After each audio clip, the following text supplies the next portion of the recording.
নমস্কার বন্ধুরা। তো সুস্মিতার কিচেনে সকলকে স্বাগত জানিয়ে আজ আমি করে দেখাবো ফুলকপির 65।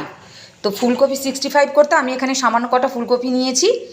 হ্যাঁ, এটা বিকেলে চায়ের সাথেও, সকালে জলখাবারের সাথেও, গরম ভাতের সাথে সব কিছু দিয়ে এটা খাওয়া যায়। তো আমি কপিগুলোকে মানে এই সাইজের করে কেটেছি, সামান্য ছোট ছোট।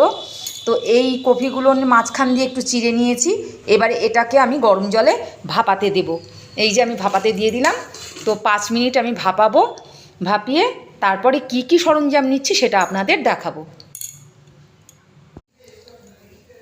তো কপিটা ভাপ দিয়ে নিয়ে আমি এবারে চলে এসেছি, সব মশলা দিয়ে মাখিয়ে নিয়েছি কপিটাকে।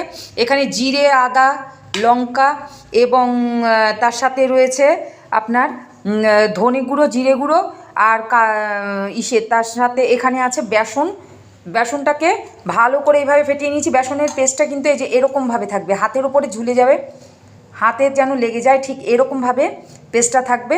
তো এইভাবে বেসনটা ফাটিয়ে নিয়েছি আমি এখানে সামান্য করছি, তাই অল্প বেসন গুলিয়ে নিয়েছি। তো আপনারা বেশি করে করলে বেশি বেসন গোলাবেন। তো আমি বেসন নিয়েছি আধা কাপের মতো। তো এবারে আমি এভাবে মশলাটাকে দিয়ে ডুবিয়ে ডুবিয়ে নেব। এই যে ঠিক এভাবে নেব, এভাবে ডুবিয়ে নিয়ে এভাবে ছেড়ে দেব।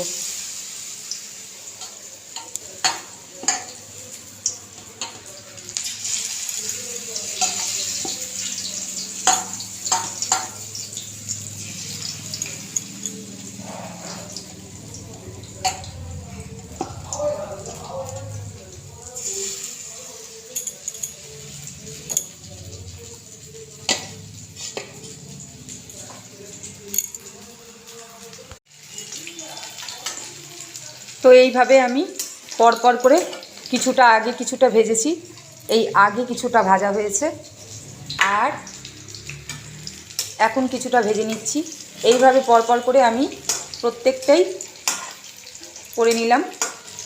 তো এইভাবে আপনারাও ফুলকপির 65 করে খেয়ে দেখতে পারেন।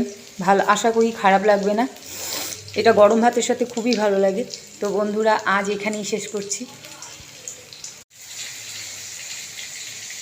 তাহলে আজ এখানেই শেষ করছি। ফুলকপির 65 করে দেখালাম আপনাদের।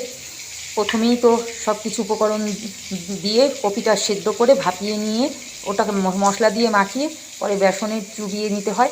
এভাবে ফুলকপির 65 করে আপনারাও খেয়ে দেখবেন কার কার ভালো লাগবে, এবং সেটা কমেন্টে জানাতে ভুলবেন না। আশা করছি আজ আপনাদের খুবই ভালো লেগেছে এটা দেখে। তো আজ এখানে